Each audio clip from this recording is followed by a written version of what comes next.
Yang pertama yaitu untuk mendapatkan modal usaha. Dengan menjual saham ke publik, korporasi dapat mendapatkan dana segar dari orang-orang yang investor ke saham tersebut. Untuk yang kedua, meningkatkan kredibilitas dan citra perusahaan. Untuk yang ketiga, meningkatkan nilai dari likuiditas. Dan yang keempat, menarik investor dan mitra strategis. Selanjutnya, prosedur suatu korporasi menerbitkan saham di pasar modal. Tahapan yang pertama itu tahapan awal persiapan, yaitu RUPS, untuk meminta persetujuan pada para pemegang saham dalam angka penawaran umum saham. Untuk yang kedua, tahap pengajuan pernyataan pendaftaran. Mengajukan pernyataan pendaftaran pada OJK. Tahap ketiga yaitu tahap penawaran saham pada masyarakat investor. Dan tahap yang terakhir yaitu tahap pencatatan saham di Bursa Efek, dicatatkan di Bursa Efek Indonesia. Perbedaan saham preferen dan saham biasa. Pemegang saham preferen memiliki kedudukan yang lebih tinggi daripada pemegang saham biasa, terutama dari segi hak dan wewenang. Yang kedua, pemegang saham preferen berhak mendapatkan bayaran dividen lebih awal daripada pemegang saham biasa. Yang ketiga, nilai dividen untuk pemegang saham preferen ditetapkan besarannya, sedangkan pemegang saham biasa dividennya itu sisa dari pemilik saham preferen. Untuk yang keempat, pemegang saham biasa memiliki hak suara lebih besar dari pemegang saham preferen. Jika terjadi kerugian hingga kebangkrutan pada perusahaan, mau pemilik saham preferen memiliki hak untuk diutamakan dalam hal klaim pengembalian investasi. Dan yang terakhir, pemegang saham biasa punya hak untuk membeli atau memesan kembali saham emiten, sedangkan pemilik saham preferen tidak. Selanjutnya, saham preferen bisa diterbitkan lagi oleh perusahaan saat butuh dana tambahan, terutama dari investor besar atau strategis. Biasanya saham ini tidak banyak diperdagangkan di Bursa Efek. Lalu ada PT Kokbis, jadi pada tanggal 2 April 2023 membeli saham preferen dan saham biasa di PT ASP Group sebanyak 225 unit dengan harga sebelum 4.000, di mana setiap unit dari satu saham preferen berbanding dengan 2 lembar saham biasa. Ya, diketahuinya di sini bisa dilihat pembelian 225 unit ini sama dengan satu unitnya itu satu preferen ditambah dengan 2 saham biasa sama dengan 3 lembar, dan harga per unitnya 94.000 dan provisi plus materainya ada di 313.200 dan total lembarnya ada di 225 dikali 675 lembar. Next, lalu langkah pertamanya yaitu total harganya yang 225 dikali 94.000 sama dengan 21.150.000 dan totalnya termasuk provisi 21.150.000 ditambah 313.200 sama dengan 21.463. Harga per lembarnya jadi 21.463.200 dibagi 675 yang sama dengan 31.793 atau dibulatkan jadi 31.800. Nah, jadi di sini ada alokasi harganya. Saham preferennya itu 1 dikali 30.800 sama dengan 31.800 rupiah. Per lembarnya yaitu 2 dikali 31.800 sama dengan 63.600 dan per lembarnya untuk 2 lembar jadi 63.600 dibagi 2 jadi 31.800. Jadi intinya setelah semua biaya ini dihitung, semuanya itu hasilnya sama yaitu 31.800. Dan PT Kokbis ini memiliki 5.000 lembar saham preferen dengan nilai nominalnya ada di 50.000 dan berhak mendapatkan sebesar 6% dan memiliki 20.000 lembar saham. Jadi di tahun 2019 ini terdapat 12 juta, di tahun 2020 ada 45 juta, dan di tahun 2021 ada di 60 juta. Tahun 2019 ini total dividennya ada 12 juta, jadi preferennya seharusnya kan ada 15 juta, tapi dananya hanya ada 12 juta. Jadi semua untuk preferen saham biasa sama dengan 0, jadi kurang preferennya 3 juta dibawa ke 2020. Nah, dan di 2020-nya ini total dividennya ada di 45 juta, yang dimana kewajiban preferensinya ada di 15 juta. Tahun berjalannya ditambah 3 juta, dan tunggakan 2019 jadi totalnya ada di 18 juta.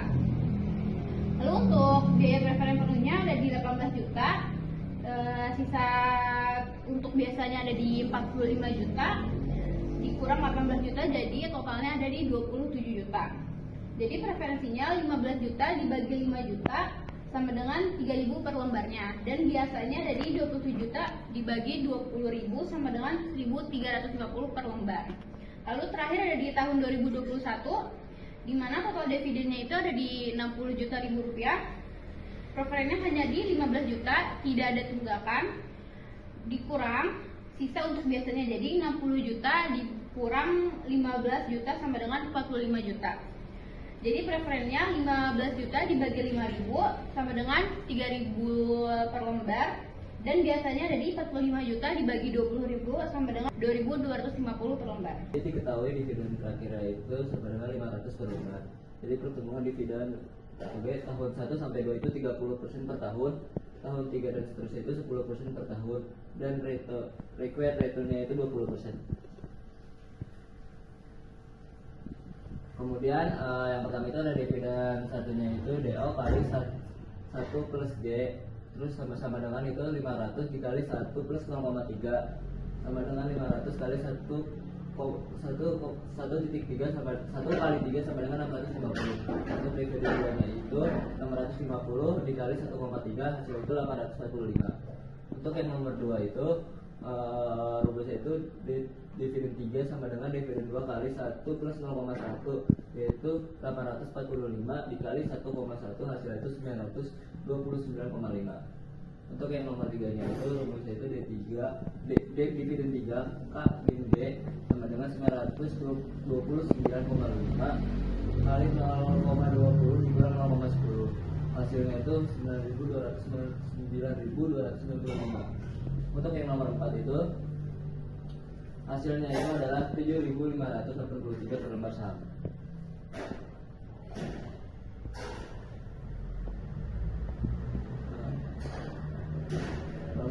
Jadi dikasih satu itu pertanyaan itu sudah tepatkah keputusan PT Tirta Abadi menambah modal dengan menjual saham. Nomor 2 nya itu kenapa peningkatan laba PT Tirta Abadi tidak diikuti dengan perbaikan EPS. Jadi nomor 1 itu bisa dikatakan bahwa keputusan tersebut kurang tepat karena akan berdampak pada pemegang saham. Walaupun EBIT meningkat dari 14,6 miliar menjadi 21,5 miliar. Keuntungan per lembar saham tidak naik berarti menunjukkan bahwa manfaat dari proyek ekspansi tidak disarankan langsung oleh pemegang saham. Untuk yang nomor 2, karena adanya dilusi saham yang berarti dengan menerbitkan saham biasa yang baru untuk mendanai perluasan produksi menyebabkan jumlah saham yang beredar meningkat.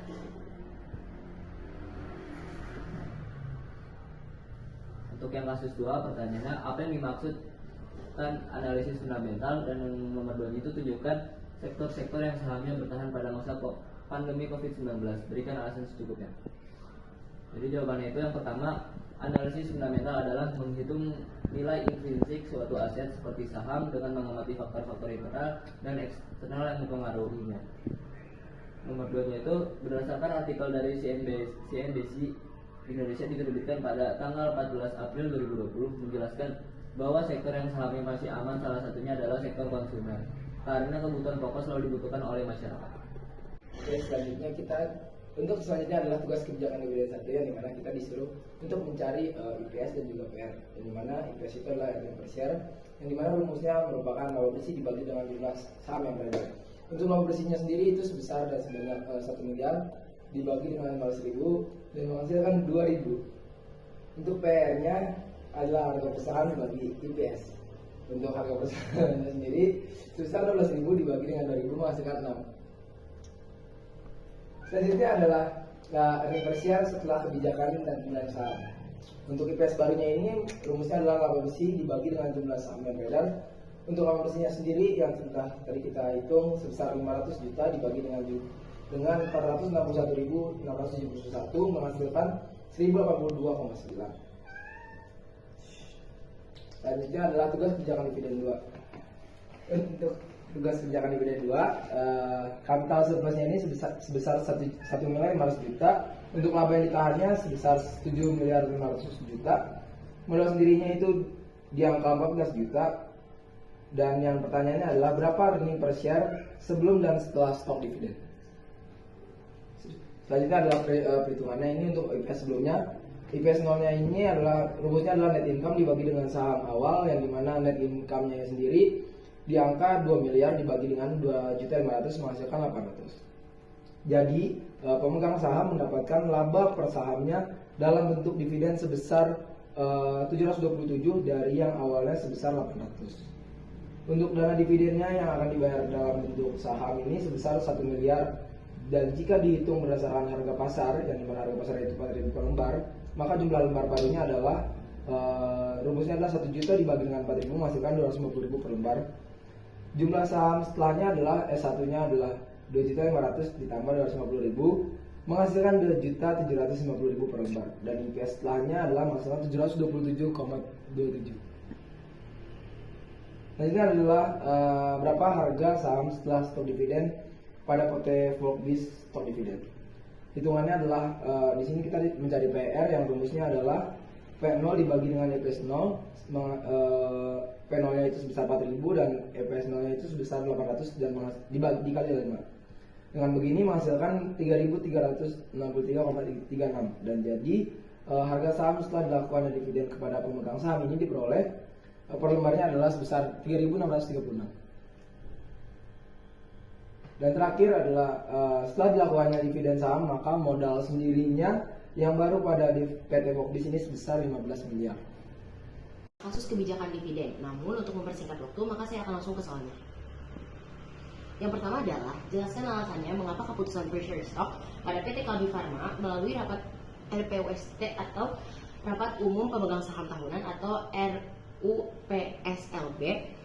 Jawabannya adalah saat keputusan pembelian kembali saham atau treasury stock akan mengubah struktur modal dan jumlah saham yang beredar, sehingga mempengaruhi pemegang saham, kontrol, dan juga nilai sahamnya.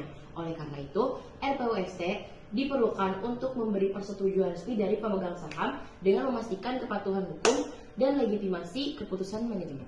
Lalu yang kedua, kebijakan apa yang dilakukan oleh PT Kalbi Farma Tbk, pemegang saham mau menjual kembali sahamnya, agar pemegang saham mau menjual kembali sahamnya. Jawabannya adalah PT Kalbi Farma Tbk akan menggunakan dua strategi utama untuk mendorong pemegang saham menjual sahamnya, yaitu yang pertama, pembelian kembali saham atau buyback yang bertujuan untuk meningkatkan nilai per sahamnya. Lalu menunjukkan keyakinan dan fundamentalnya. Dengan adanya komitmen membagikan dividen maksimal sesuai kebijakan dividen payout ratio atau DPR akan memberikan return yang baik bagi pemegang saham. Lalu yang ketiga, di saat kondisi internal keuangan perseroan menguat, apakah PT Kalbi Farma Tbk mengambil kebijakan treasury stock sudah tepat? Berikan penjelasannya. Ya, kebijakan penarikan cancellation atau treasury stock oleh PT Kalbi Farma Tbk dapat dikatakan tepat dengan beberapa alasan, yaitu yang pertama, meningkatkan nilai pemegang saham. Lalu yang kedua, sinyal kepercayaan diri manajemen. Yang ketiga, tidak membebani keuangan. Lalu yang terakhir ada efisiensi modal.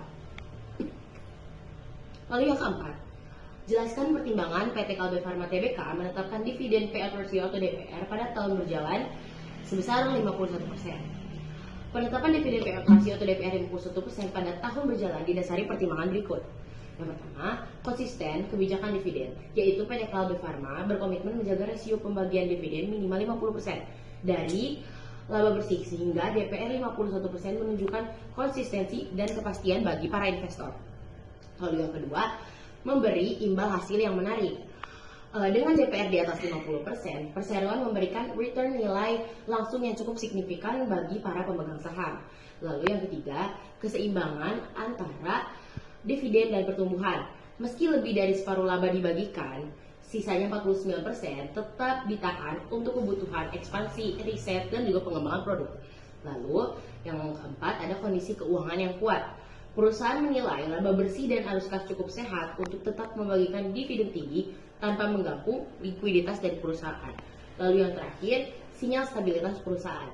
DPR yang stabil dan tinggi mencerminkan keyakinan manajemen bahwa kinerja di masa depan dapat terus menopang pembagian dividen yang konsisten.